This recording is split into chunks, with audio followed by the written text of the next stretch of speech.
नमस्कार, 5 की बात में आपका स्वागत है। मैं हूं अदिति राजपूत और इस वक्त की बड़ी खबर से शुरुआत कर रहे हैं। मध्य प्रदेश में सीएम पद की जो रेस थी उसमें सभी दावेदारों को पीछे छोड़कर मोहन यादव को मुख्यमंत्री के चेहरे के तौर पर चुना गया है। पहली बार 3 चुनाव जीतने वाले विधायक मोहन यादव उज्जैन दक्षिण से विधायक हैं और इस क्षेत्र से एक साथ 3 बार चुनाव जीतने का रिकॉर्ड उन्होंने बनाया है। आपको बता दें कि मोहन यादव की जो क्वालिफिकेशन है, पीएचडी उन्होंने किया है और इसके साथ ही एमबीए और एलएलबी भी उन्होंने किया हुआ है। कारोबार और कृषि क्षेत्र से वो जुड़े रहे हैं। पहली बार 2013 में मोहन यादव विधायक बने। 2018 में भी पार्टी ने उन पर भरोसा किया और वो चुनाव जीतने में सफल रहे और 2020 में जब बीजेपी की सरकार बनी तो मोहन यादव फिर से मंत्री बने। एक बार सुनवाते हैं मोहन यादव की पहली प्रतिक्रिया क्या सामने आई है।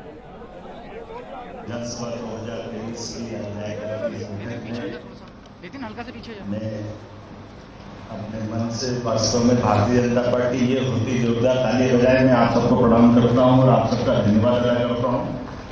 केंद्रीय नेतृत्व का, प्रदेश नेतृत्व का, समूचे मंच का, मेरे जैसे छोटे से कार्यकर्ता को हमारे सभी मित्रों ने मिलकर कर आपके मार्गदर्शन में जो जवाबदारी दी, यद्यपि मैं उस लायक नहीं हूँ, लेकिन आप सबका प्रेम, आपका आशीर्वाद, सहयोग मिलेगा तो निश्चित रूप से मैं कोशिश करूंगा। एक बार फिर आप सबका आभार, धन्यवाद। उनका भी हाँ अभी सुबह भी महाकाल हो गई आया। ये इनकी बड़ी बहन है कलावती यादव। जी दीदी, आप बताएं जी कितनी खुशी आपको? खुशी तो है ही, भारतीय जनता पार्टी की बम्पर जीत मिली और पार्टी का क्या आपने कल्पना भी की थी इससे? भगवान महाकाल का आशीर्वाद है, पार्टी का आशीर्वाद है और निश्चित रूप से बहुत खुशी की बात है।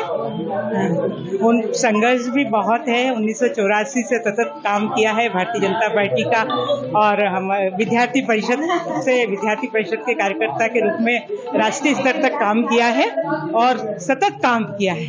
निश्चित रूप से उसका परिणाम है, बड़ों का आशीर्वाद है, पार्टी का आशीर्वाद है और बाबा महाकाल का आशीर्वाद। उनकी दिनचर्या क्या हुआ करती थी दिन में बाबा महाकाल को लेकर? बाबा महाकाल को लेकर दिनचर्या क्या हुआ करती थी उनकी? बाबा महाकाल को लेकर जब भी उज्जैन में आते थे बाबा महाकाल का आशीर्वाद लेते थे। कल भी बाबा महाकाल का आशीर्वाद लेकर गए हैं यहाँ से। बिल्कुल, बाबा महाकाल के और बाबा सभी की, देवी देवताओं की और पार्टी के वरिष्ठों की ये जीत है और पार्टी के कार्यकर्ता के रूप में उनको अपनी एक जिम्मेदारी दी गई है। ऐसा कोई बहुत बड़ी बात नहीं है। भारतीय जनता पार्टी में सीएम होना भी कार्यकर्ता है, इनको जिम्मेदारी दी गई है। निश्चित रूप से इस जिम्मेदारी को मिलने से हम सब बहुत प्रसन्न हैं।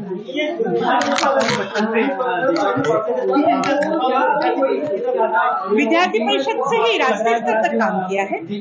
उनकी गुड़िया बहुत छोटी थी, इतनी बड़ी गुड़िया उनकी बेटी का बालक है।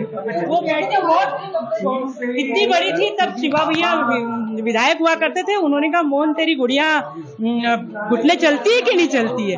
तो भैया बोले भैया मैं जब निकलता हूँ घर से वो सोई रहती है, मैं पहुँचता हूँ तब वो सोई रहती है, तो मैं घर पहुँच के देख के बताऊंगा। ऐसी बिना किसी पद पे रहे भी वो इतने व्यस्त और प्रवास में रहते थे, निश्चित रूप से पार्टी का काम करते थे।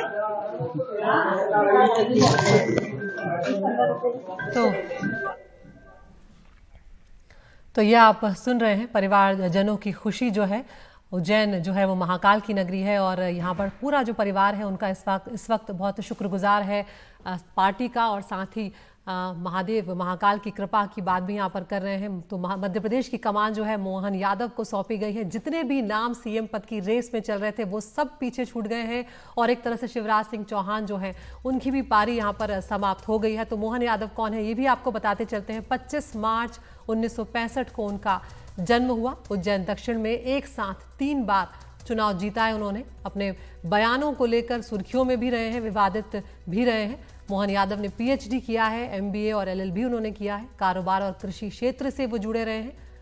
1988 से एबीवीपी मध्य प्रदेश के प्रदेश सहमंत्री वो रहे। 1997 में भारतीय जनता पार्टी युवा मोर्चा प्रदेश समिति में जगह उन्होंने बनाई। 1998 में पश्चिम रेलवे बोर्ड की सलाहकार समिति के सदस्य बने। पहली बार 2013 में वो विधायक बने। शिवराज सरकार में उच्च शिक्षा मंत्री वो रहे हैं। तो ये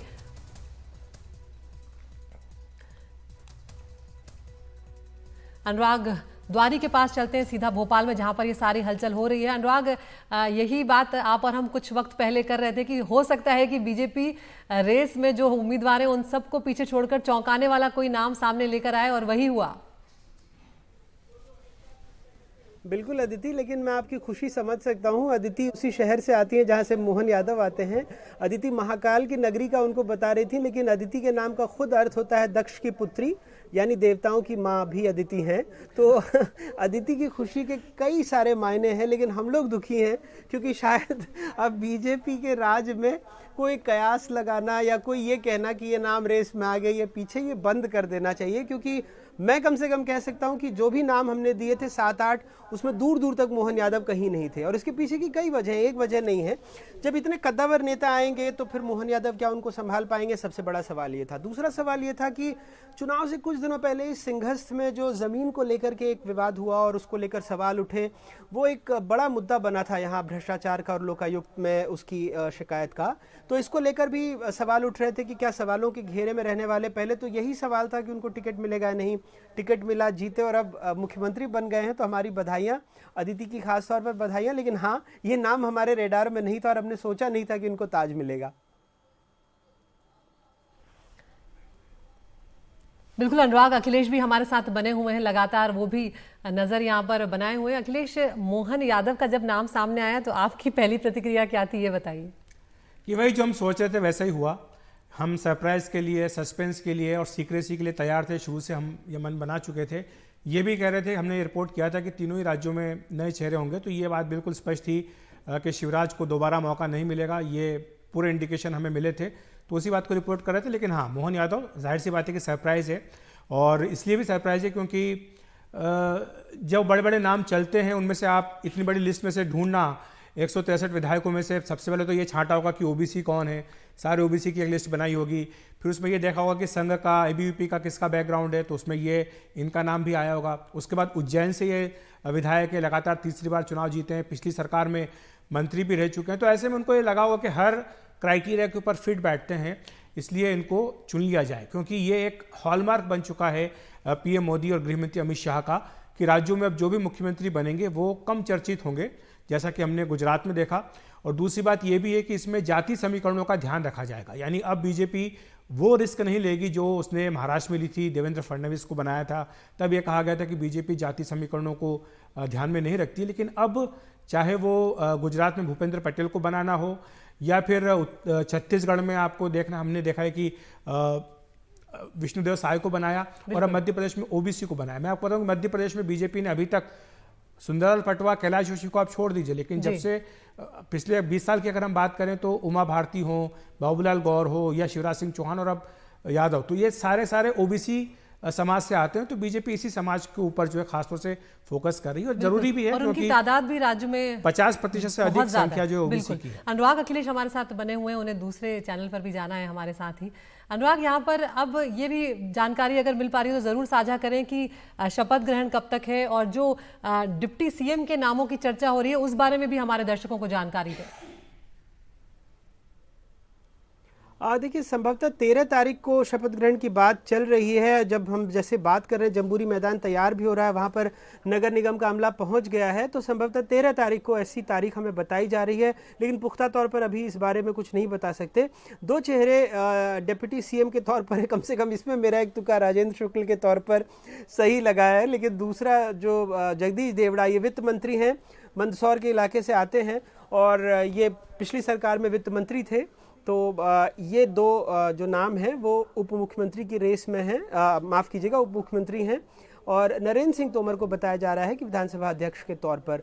तो बहुत दिलचस्प होगा आने वाले दिनों में मध्य प्रदेश की राजनीति में, ख़ास करके क्योंकि कई बार ये भी बात आई कि क्या कोई इतने जो विशाल नाम मध्य प्रदेश की राजनीति में विधानसभा में बैठेंगे, तो क्या कोई उस कद का ही आदमी चाहिए जो इनको साथ लेकर चल सके, या कोई ऐसा आदमी भी इनको साथ लेकर चल सकता है? क्योंकि बीच में सुमेर सिंह सोलंकी का भी नाम आया था, आदिवासी चेहरा हैं, लेकिन सवाल यही था कि क्या वो इनको साथ लेकर चल पाएंगे। तो बड़ा दिलचस्प होगा देती ये देखना आने वाले दिनों में। बिल्कुल अनुराग, और यहाँ पर अनुराग जिस तरह से हम लोग बातचीत कर रहे थे, शिवराज सिंह चौहान का जो एक कार्यकाल था, उनका जो एक एरा था, उसकी अब यहाँ पर एक तरह से मध्य प्रदेश में खासकर उसकी अब समाप्ति मान ली जाए। आपको याद होगा शिवराज सिंह चौहान ने कुछ दिनों पहले कहा था कांग्रेस के किसी तंज के जवाब में कि मैं फीनिक्स हूं, अपनी राख से भी उठाता हूं। तो समाप्त क्या होता है राजनीति में? देखिए 16.5 साल का उनका कार्यकाल था, अब कोई दूसरा मुख्यमंत्री है, लेकिन क्या इसे समाप्त मान लिया जाए? मुझे नहीं लगता है, कोई अध्याय समाप्त नहीं होता। ये जरूर है कि अभी फिलहाल किसी और को मौका मिला है, आगे देखते हैं क्या होता है राजनीति में। समाप्त तो मुझे लगता है कि थोड़ा जल्दबाजी होगा कहना मध्य प्रदेश की राजनीति और मुख्यमंत्री कार्यालय के संदर्भ में भी अगर बात करें तो। बिल्कुल अनुराग, एक आखिर में ये बताते चलिए कि जब विधायक दल की बैठक हुई है, क्या हुआ है वहां पर, किस तरह से ये चौंकाने वाला नाम सामने आया? अगर थोड़ी हलचल आपको पता लगी हो तो संक्षेप में बताएं। कुछ लोगों ने उनके नाम का प्रस्ताव दिया और बाकी मुहर लग गई, कुछ बहुत ज़्यादा हलचल नहीं हुई, बाहरी हल्ला हंगामा हो रहा था। लेकिन हाँ, जैसे ही हम यहाँ पर अपने लाइव वगैरह से निकलेंगे तो अपने सूत्रों से और पता करने की कोशिश करेंगे कि अंदर में क्या क्या हुआ है अदिति, और ज़रूर अपने दर्शकों को इस बात को बताएंगे कि अंदर क्या हुआ था। बिल्कुल अनुराग, बहुत बहुत शुक्रिया आपका। आखिरकार मध्य प्रदेश को मुख्यमंत्री मिल चुका है, मोहन यादव जो हैं वो मुख्यमंत्री पद की कमान यहाँ पर संभालेंगे। अखिलेश, अब आगे की अगर राजनीति की बात की जाए, बड़े बड़े चेहरे जिसमें कि सांसद भी मैदान में उतारे गए थे, उनकी भूमिका को लेकर अब किस तरह से मध्य प्रदेश की राजनीति जो है वो आगे बढ़ती हुई नजर आ रही है? देखिए, अगर उनका मौका लगेगा तो उनमें से कुछ मंत्री बन सकते हैं। ये बात अलग है कि अभी तक केंद्र में मंत्री थे, अब उनको राज्य में मंत्री बनना पड़ेगा, जैसे कि प्रहलाद पटेल हैं। नरेंद्र सिंह तोमर जो अभी तक यहाँ कैबिनेट मिनिस्टर थे, कृषि मंत्री थे, अब वो विधानसभा अध्यक्ष बनने जा रहे हैं। तो ये स्पष्ट संदेश है पार्टी आलाकमान का कि कोई भी अपने आप को इस तरह से सुरक्षित न समझे कि वो अब अपनी जो जगह है उसने बना ली है और वो एक ही जगह पर रहेगा। शिवराज सिंह चौहान जो जिनके नेतृत्व में 163 सीटें बीजेपी ने जीती और बहुत बड़ा बहुमत हासिल किया, अगर उन्हें हटाया जा सकता है तो फिर किसी की भी कुर्सी सुरक्षित नहीं है। पहली बात तो ये है। दूसरी बात ये भी है कि जिस तरह से ये कहा जाता है कि आप राज्य के नेता हैं लेकिन हम केंद्र की राजनीति करेंगे, तो आपको पहले आपको अपने राज्य में अपना जनाधार जो है वो साबित करना पड़ेगा। ये इससे भी एक संदेश बिल्कुल साफ है। और तीसरी बात ये भी है कि एक्सपेरिमेंट सब होते रहेंगे। ये अगर कोई सोचे कि उसके रहने या न रहने से पार्टी की सेहत पर फर्क पड़ेगा, और अगर आप ये मान के चलते हैं कि आप पार्टी के ऊपर दबाव डाल करके पार्टी नेतृत्व को झुका देंगे, तो ये बिल्कुल नहीं होगा। क्योंकि शिवराज सिंह चौहान ने हमने देखा था कि 3 तारीख को नतीजा आने के बाद से लगातार वो एक जगह से दूसरी जगह जा रहे थे, महिलाओं के बीच में जा रहे थे। 10 तारीख आई तो ट्वीट कर रहे हैं कि अब लाडली बहना की जो रकम है वो पहुंच जाएगी। छिंदवाड़ा चले गए, कहा कि सभी सीटें मैं जितवाऊंगा। 29 के 29 कमल पीएम मोदी के जो है गले में माला पहनाऊंगा। ये सारी बातें वो कर रहे थे, लेकिन किसी भी बात का जो है चला नहीं जादू, क्योंकि यहाँ पर ये पहले ही मानस बन चुका था कि अब बहुत हो गया, अब जो है नए चेहरों को मौका मिलना है। आने वाले समय के लिए पार्टी की लीडरशिप तैयार करनी है। और अब जब आपके पास एक इतना बड़ा चेहरा है जिसके नाम के सहारे आप सब दूर सारे विधानसभा चुनाव लड़ते हैं, वो है पीएम नरेंद्र मोदी का, और जब आप ये नारा देते हैं कि एमपी के मन में मोदी और मोदी के मन में एमपी, तो ये बिल्कुल साफ ही था कि शिवराज नहीं बल्कि मोदी ही के नाम पर चुनाव जीता गया। और जिस तरह से लाडली बहना का इतना ज़्यादा प्रचार प्रसार किया गया, वो भी रास नहीं आया। क्योंकि कोई एक योजना के चलते अगर ये कहे कि पार्टी इतनी बड़ी जीत गई और आप पीएम मोदी के कंट्रीब्यूशन को पूरी तरह से दरकिनार कर दें, तो ये भी शायद ठीक नहीं लगा होगा। यही सब कारण रहे कि वो तय हो चुका था कि शिवराज को एक कुर्सी नहीं मिलेगी। और खुद शिवराज का भी एक बयान आपको अगर याद हो, हमने बहुत अच्छे से उसको प्रमुखता से दिखाया भी था। उसमें उन्होंने चुनाव नतीजा आने के बाद ये कहा था कि वो मुख्यमंत्री पद की दौड़ में नहीं है, तो उन्होंने खुद को अपने आप को इससे अलग कर लिया था। तो ये सारी बातें हैं जिसके चलते ये लगता है कि फैसला हुआ है। बिल्कुल अखिलेश, और अब हम शिवराज सिंह चौहान को शायद केंद्र की राजनीति करते हुए देखेंगे, क्योंकि उन्होंने तैयारियां भी शुरू कर दी हैं। जिस तरह से आप भी उनके बयान को याद कर रहे हैं कि 29 कमल की माला जो है वो प्रधानमंत्री को पहनाने की बात कर रहे थे, तो देखेंगे सबकी भूमिका लेकिन यहाँ पर अब बदलती हुई नजर आ रही है। जो केंद्र में राजनीति कर रहा था वो प्रदेश में जाता हुआ नजर आ रहा है। लेकिन फिलहाल की जो बड़ी खबर है वो ये है कि मध्य प्रदेश में मुख्यमंत्री पद की कमान जो है वो मोहन यादव संभालने जा रहे हैं। उज्जैन दक्षिण से विधायक हैं और तीसरी बार इस बार वो चुनकर आए थे। एक बार फिर से सुनाते हैं मोहन यादव की पहली प्रतिक्रिया क्या रही जब उनके नाम का ऐलान किया गया। विधानसभा 2023 की विधायक दल की इस बैठक में मैं अपने मन से वास्तव में भारतीय जनता पार्टी ये होती योगदान ताली बजाए मैं आप सबको प्रणाम करता हूँ और आप सबका धन्यवाद अदा करता हूँ। केंद्रीय नेतृत्व का, प्रदेश नेतृत्व का, समूचे मंच का, मेरे जैसे छोटे से कार्यकर्ता को हमारे सभी मित्रों ने मिलकर कर आपके मार्गदर्शन में जो जवाबदारी दी, यद्यपि मैं उस लायक नहीं हूँ, लेकिन आप सबका प्रेम, आपका आशीर्वाद, सहयोग मिलेगा तो निश्चित रूप से मैं कोशिश करूँगा। एक बार फिर आप सबका आभार, धन्यवाद।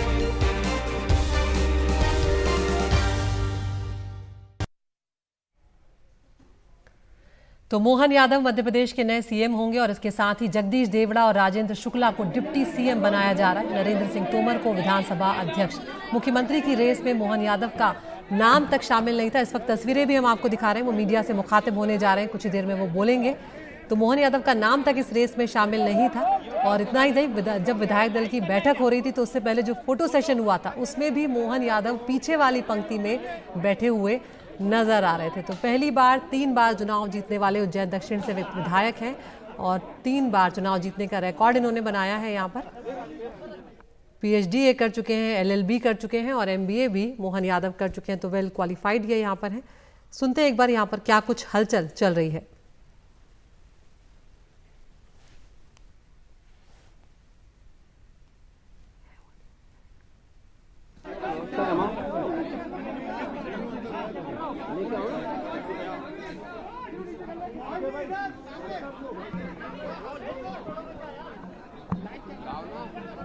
हमारे एग्जीक्यूटिव एडिटर अखिलेश शर्मा भी हमारे साथ स्टूडियो में मौजूद है। अखिलेश, ये वो चेहरा जो बहुत ज़्यादा लोग पहचानते भी नहीं है, लेकिन अब ये मुख्यमंत्री पद की कमान संभालने जा रहे हैं। एक बड़े प्रदेश, मध्य प्रदेश की हिंदी पट्टी का सबसे बड़ा राज्य। देखिए, मध्य प्रदेश में जो बीजेपी की इतनी बड़ी सफलता है, मालवा के कारण ये सफलता है। बिल्कुल। और ये कहा जाता है मध्य प्रदेश में कि जो मालवा जीतता है वो मध्य प्रदेश जीतता है। तो मालवा को बहुत लंबे समय बाद एक मुख्यमंत्री मिला है। कैलाश जोशी इससे पहले मुख्यमंत्री रह चुके हैं बीजेपी की ओर से ही, और दिग्विजय सिंह भी मालवा से आते हैं, वो भी मुख्यमंत्री रह चुके हैं। लेकिन लंबे समय बाद मालवा की झोली में मुख्यमंत्री पद की कुर्सी आई है।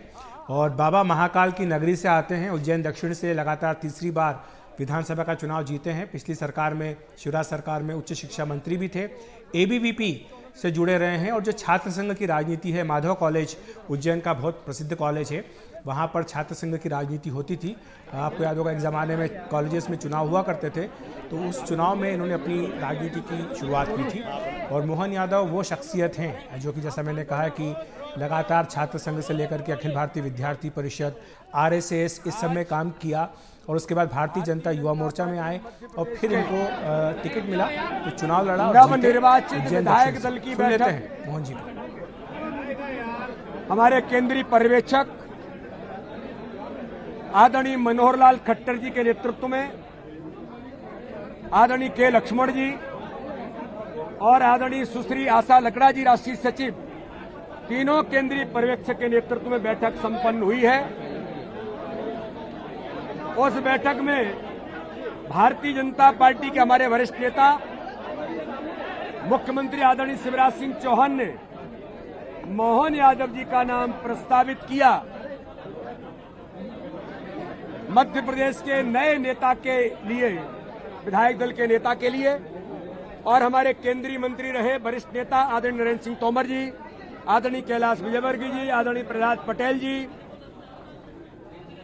आदरणीय मध्य प्रदेश के हमारे सभी वरिष्ठ नेतृत्व ने उनके प्रस्ताव का आज अभी समर्थन किया है।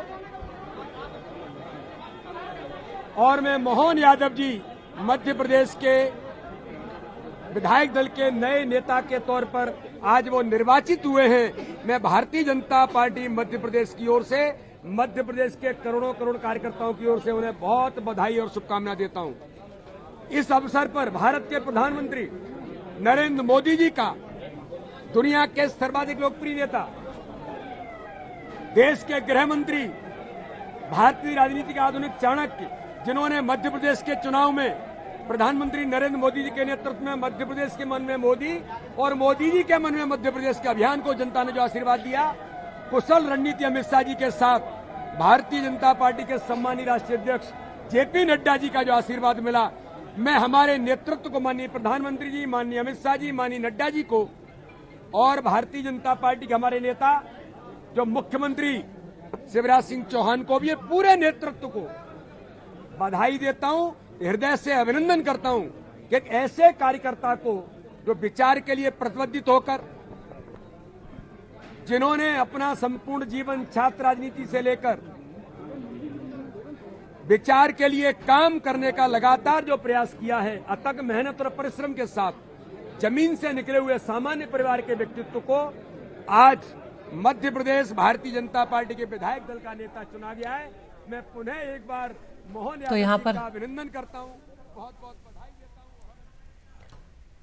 शुभकामनाएं मोहन यादव को दी जा रही नए मुख्यमंत्री बनने को लेकर। और इस बीच हमारी सहयोगी अमृतांशी ने भोपाल में जगदीश देवड़ा से बात की है, जो कि डिप्टी सीएम बनने जा रहे हैं।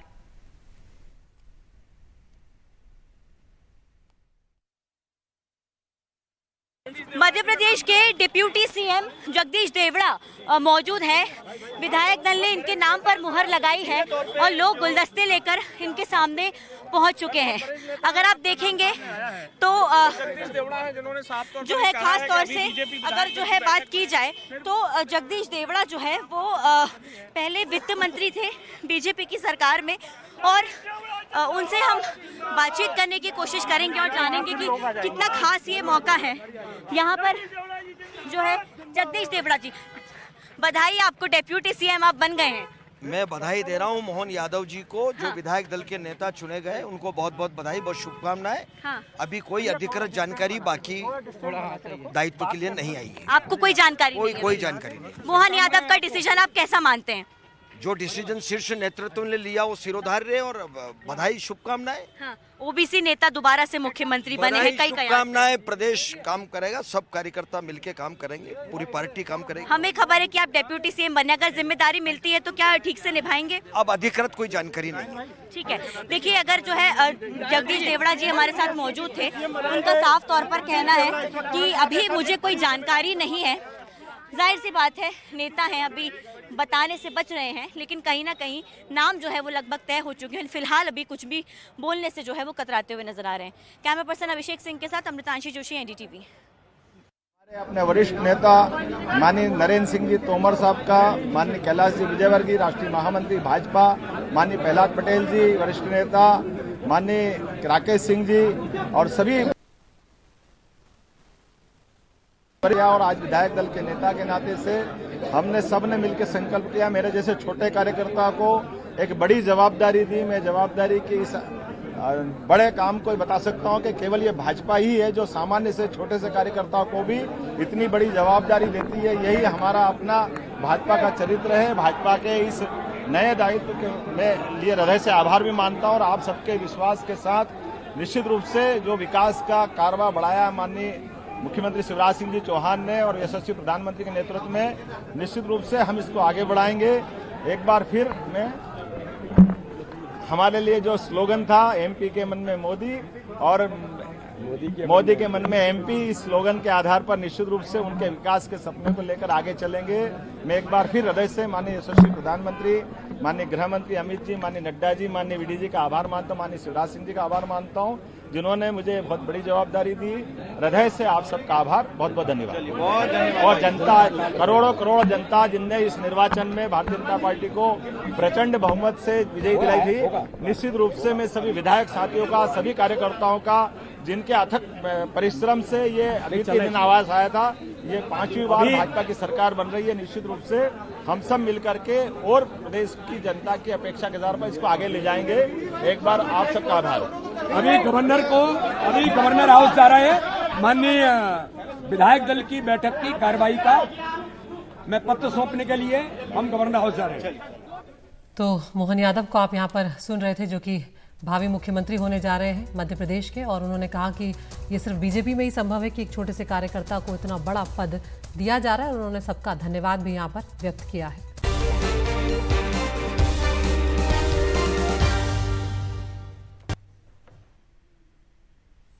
साइबर सिटी गुरुग्राम से खबर आई, जहां पर सेक्टर 57 में घरेलू सहायक एक बच्ची के साथ बेरहमी का मामला सामने आया। नाबालिग मेड से मारपीट करने और अश्लील वीडियो बनाने का ये मामला है। इस मामले की सूचना मिलते ही पुलिस ने आरोपी महिला और उसके 2 बेटों के खिलाफ केस दर्ज कर लिया है। 13 साल की ये बच्ची है, पिछले 6 महीने से सेक्टर 57 के इस घर में काम कर रही थी। पीड़ित परिवार यानी कि बच्ची के परिजनों का आरोप है कि उन्हें 4 महीने से बच्ची से मिलने नहीं दिया गया। बच्ची की मां एयरफोर्स के एक अधिकारी के यहाँ काम करती है। जब मां ने उन्हें इस घटना के बारे में जानकारी दी, तब जाकर उनकी मदद से बच्ची को रेस्क्यू करवाया जा सका है। बच्ची को गुरुग्राम के अस्पताल में भर्ती करवाया गया है। परिवार का कहना है कि बच्ची के साथ न केवल लोहे की रॉड से मारपीट की जाती थी, बल्कि उसके साथ अश्लील हरकतें भी की जाती थी।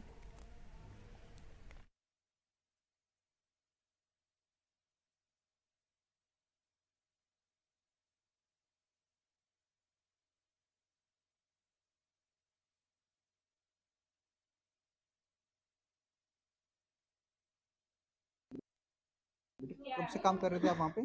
6 महीने से। और क्या क्या काम करते थे वहाँ पे? झाड़ू पोछा बर्तन डस्टिंग, बिस्तर बाथरूम, कुत्ते को खाना खिलाना, उनको देखभाल करना, कुछ सुसु करवाना और बेसवेल पार्किंग और छत और खाना वाना बनाना, बर्तन धोना, किचन की सारी काम करवाना। तो आप वहीं पे रहते थे घर पे? वहीं पे रहते।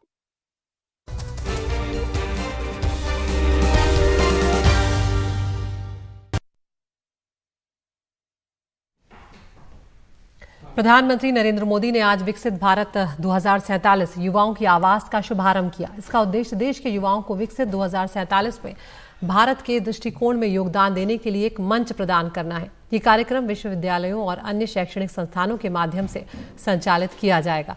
आज इस कार्यक्रम को संबोधित करते हुए प्रधानमंत्री ने कहा कि देश की युवा ऊर्जा को संगठित करना है। व्यक्ति निर्माण से ही राष्ट्र निर्माण होता है। प्रधानमंत्री ने कहा कि ये भारत के इतिहास का वो दौर है जब देश लंबी छलांग लगाने जा रहा है। हमारे चारों ओर ऐसे कई देशों के उदाहरण हैं जिन्होंने एक निश्चित समय में लंबी छलांग लगाकर खुद को विकसित किया है और इसीलिए मैं कहता हूं कि ये भारत के लिए सही वक्त है।